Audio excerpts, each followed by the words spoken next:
Otep à tous, bienvenue sur la chaîne des panafricanistes, par essence, par conviction et par excellence.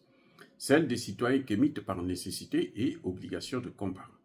Nous sommes une chaîne qui n'est guidée que par nos ancêtres et rien que par les ancêtres qui appartiennent à l'égrégore du monde noir. Par conséquent, nous ne croyons en aucun Dieu venu de l'étranger.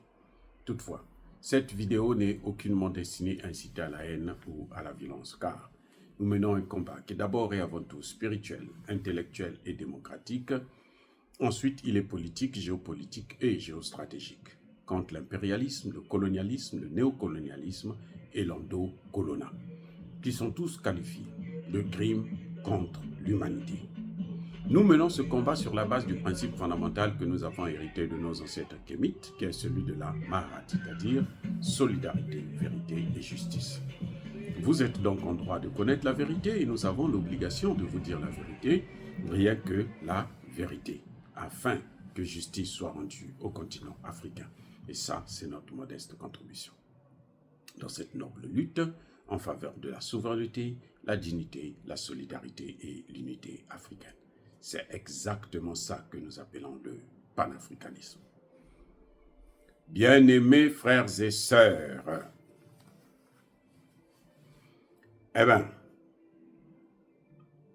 le président Bola Tinubu était attendu aujourd'hui au Sénégal.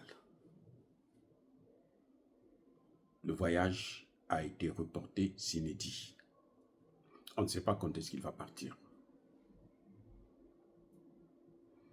Pourquoi il n'est pas parti?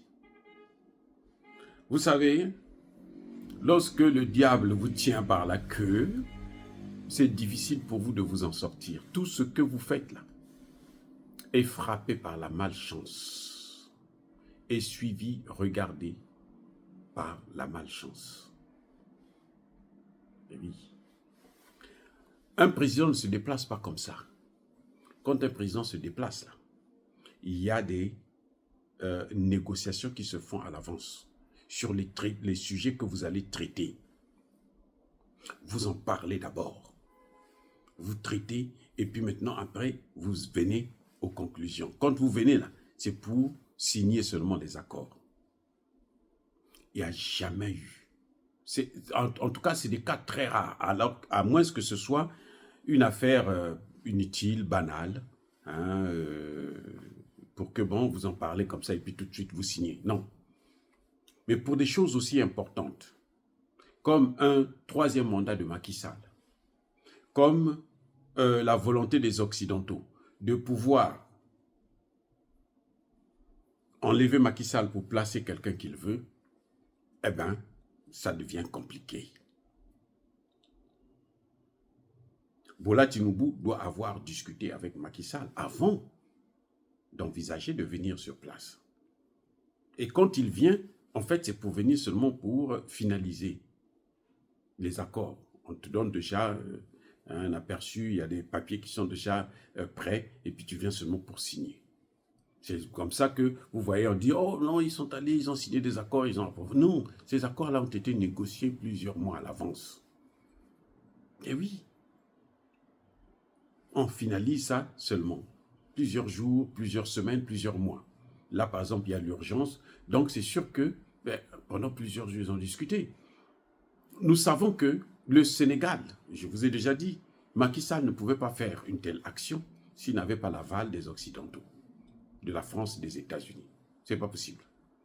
Quand Macky Sall le fait, c'est qu'eux, ils ont donné leur accord. Mais ils ont baisé la gueule de Macky Sall. Comme ils l'ont toujours fait, ils l'ont fait avec Kadhafi, ils l'ont fait avec, comment on appelle, Saddam Hussein.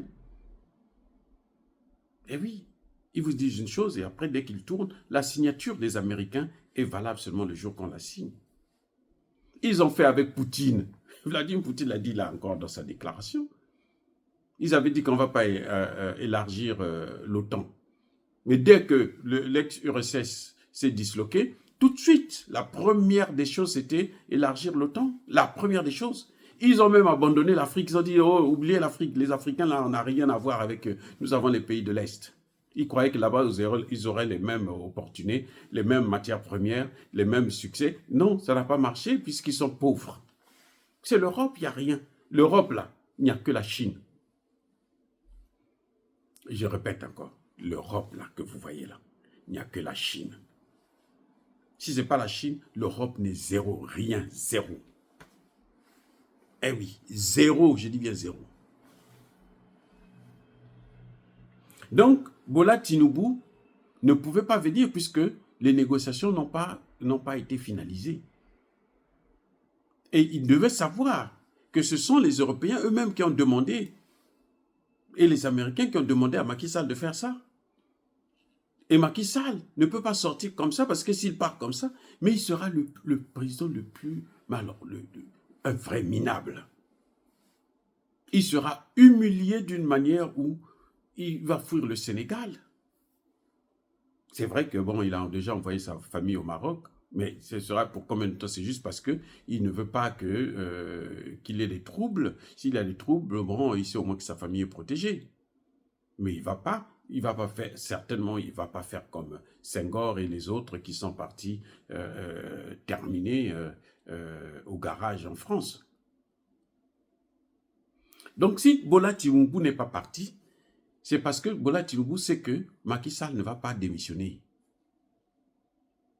Et c'est ce que les Occidentaux lui demandent, pour qu'il y ait un trouble complètement. Il faut qu'il y ait un bateau un capitaine dans le bateau. Non, le bateau ne peut pas circuler sans capitaine. Si Macky Sall démissionne aujourd'hui brusquement, vous allez voir comment ils vont se battre. Et eux, c'est ce qu'ils veulent, qu'il ait des troubles. Je comprends que Macky Sall doit partir. Ça, il n'y a rien à faire. C'est indiscutable. Mais il faut qu'il parte dans des conditions où il met la stabilité. Parce que quand la crise commence, on ne sait jamais quand est-ce qu'elle va se terminer. Et il ne faut pas que ce soit une guerre civile où ce sera le plus fort qui va gagner. Et on ne sait pas quand est-ce que cette même guerre civile va se terminer. Donc Macky Sall doit tout faire pour arranger ce qu'il a dérangé. C'est lui qui a mis le feu, il faut qu'il éteigne ce feu-là. Le plus rapidement possible. Mais on ne peut pas laisser le contrôle aux Occidentaux. Si on laisse le contrôle aux Occidentaux, nous sommes foutus. Nous allons tous le regretter et nous allons compter des morts. On va se dire, mais on va accuser Macky Sall, alors que ce ne sera pas, à ce moment, ce ne sera plus Macky Sall. Puisque ce sont eux qui demandent le contrôle du pays. Et la population, beaucoup de jeunes, souhaitent que Macky Sall parte comme ça. Mais s'il part comme ça, là, ça va être le chaos. On va se retrouver comme au Soudan et autres. Mais la Casamance peut sortir aujourd'hui pour dire, bon, moi, à moins que, écoutez bien, à moins que les militaires fassent comme ils ont fait, comme certains militaires ont fait, d'autres militaires ont fait au Mali, au Burkina et au Niger. À moins qu'il y ait des patriotes militaires qui viennent prendre les choses et puis pour mettre l'ordre. Mais si on laisse ça à ces gens-là, ces Occidentaux-là, et comme ils sont en train de forcer Macky Sall de partir, comme ça, sans avoir réglé le problème, moi je doute fort qu'il n'y ait pas une guerre civile. Et moi je pense que eux, c'est ce qu'ils veulent.